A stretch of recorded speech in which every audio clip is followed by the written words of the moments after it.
My friends, thank you very much for joining us today for the Insights Pool Webinine. David and Goliath earned and paid influencer marketing. I am, in fact, Jay Bear. You can find me on Twitter at Jay Bear. I'm president of Convince and Convert, author, speaker, podcaster, and beyond. Yes, we are, in fact, recording this session. And yes, it is so short, you will be able to go back and listen to it again in just 9 minutes if you'd like to do so. But no, because it is only 9 minutes, we are definitely not taking questions live. But when you get the webinar replay email, if you've got questions, reply to those, and we'll try and answer them down the line. So what is influencer marketing? Well, influence is defined in dictionary.com as the capacity or power of persons or things to be a compelling force on or produce effects on the actions, behavior, opinions, etc. of others. So influencer marketing then is a strategy that involves identifying and engaging with influencers to create behavior change among prospective customers and or other key groups in your company. That behavior change is really important because one of the mistakes that people make today in influencer marketing is confusing influence for audience, thinking that just because somebody reaches a lot of people via their blog or their Instagram or their Snapchat or whatever, that equates to influence. And it doesn't necessarily. It may, but it may not. Influence doesn't exist unless behavior changes. So why is this relevant? Why is influencer marketing important? Why are we spending even just 9 minutes on this topic? Well, it's a very challenging time for marketers. More and more of consumers' time is being spent online. In fact, we've seen more than a 100% increase in time spent on the internet daily between 2010 and 2015. That probably does not come as much of a surprise to you. But online, everybody is competition for your message. You are competing against President Trump. You are competing against Kardashians. You are competing against Steph Curry. You're competing against everything for attention online, and that is very, very difficult.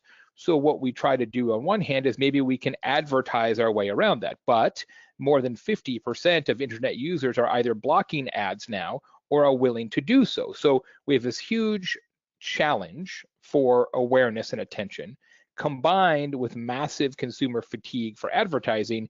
And what you end up with is the fact that influencer marketing is a way to get the attention that you so richly deserve in this difficult environment. Influencer marketing addresses these marketing challenges because it allows companies like yours to break through the clutter with messages that are inherently more trustworthy and therefore inherently more effective. According to Nielsen, we trust each other almost twice as much as we trust companies. We trust people way more than we trust companies. Influencer marketing then allows you to change the messenger, not just the message. And it works.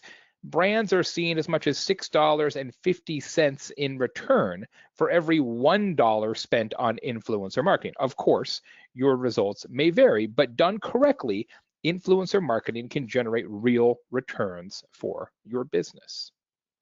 So let's get started with influencer marketing. There are two types of influence campaigns. Influence can really take one of two forms. The first is paid influence, and that occurs when people create content that promotes your company, but they do so in exchange for money or other compensation. That other compensation is typically free products or other services. And this dynamic is, of course, similar to what you'd find in a celebrity endorsement offline. If Tiger Woods back in the day is doing a commercial about Buick, they probably paid him for that commercial and they probably gave him a Buick. Paid influence online works very similarly. Earned influence, however, occurs when people create content that promotes your company without being compensated for doing so. It's influence that you have accrued because those individuals believe that your company, your product or service is meritorious in some way, that your company should be promoted, that they should tell their friends and colleagues and followers about your product or service. That's why it is earned influence versus paid influence. There are three categories of influencers that we should discuss. The first one are sort of what we call the mega influencers. When I say influencers, that's usually what people immediately kind of pops in their head. These are the mega. These are people with 1 million or more followers. These are people like Beyonce. Then you have the middle group, which we call macro influencers. They have 10,000 to 1 million followers. In this case, Tom and Lorenzo. I am a macro influencer in this categorization. And then you have micro influencers who might have between 500 and 10,000 followers, so not as much audience, but in some cases have even more influence because they are topically pure. Jake Cole, for example, is a contributor to multiple film magazines. If Jake tells you what kind of chicken sandwich you should eat, you might be like, hey, Jake, I don't trust you on the field of chicken sandwich.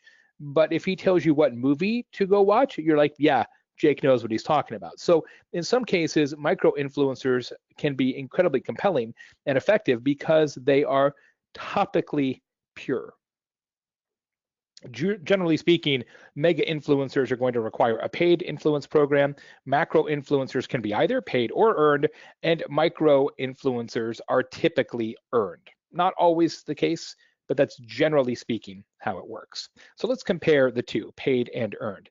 There's 3 pros of paid influence. First is speed, because your macro and micro influencers reach more people. If they can, in fact, generate behavior change among those people, they can typically do so in a shorter period of time. So speed to results is definitely a benefit of paid. Potential impact, because you're just dealing with a larger universe of people, is an advantage.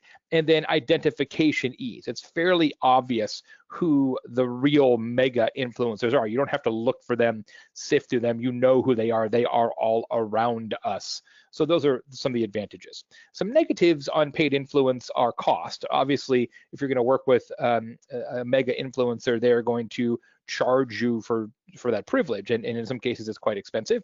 Authenticity, right? Does everybody really believe that all of these influencers actually love the product, or do you figure, well, they're only saying that because they're being paid, therefore I don't trust them as much, therefore my behavior doesn't change? That can be a concern. And then legal and regulatory considerations. The Federal Trade Commission is starting to look even more aggressively at the relationship between influencers online and brands, and you have to really pay attention to how you're doing disclosures, how you're doing your tracking, how you're doing all those kind of things when you're working in a paid program. On the earned side, there's 3 pros there as well. Cost, because certainly by definition on an earned influence program, you're not paying anybody, so there is no cost. Authenticity, much higher, because again, people are doing it because they want to. And on the legal and regulatory side, you don't really have to worry about that as much because again, there's no money or services changing hands. Some negatives of earned influence is it takes longer to work because you're reaching fewer people at once. And sometimes it can be hard to find who the earned influencers are, who really knows a lot about film, who really knows a lot about content marketing, who really knows a lot about mascara.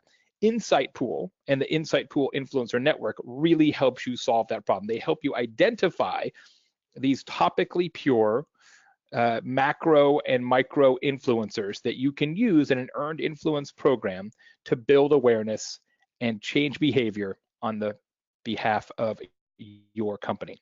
So this isn't paid or earned, it's paid and earned is the best way to go about this. Brands should think not in terms of paid versus, but there's value in both for both short and long-term programs. After all, without Goliath, David is just a kid with a slingshot. And I think Sarah Hopkins, who is a social influencer, says it best. It is the best when paid and earned influence become one and the same and work together as a unified campaign. I could not agree more.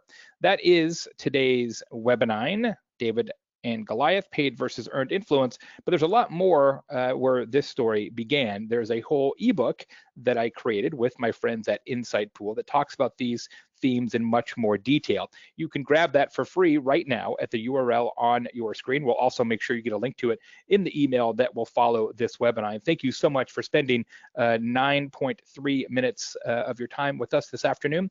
And I wish you the very best of luck with your paid and earned influencer programs. I'm Jay Baer. Have a great day.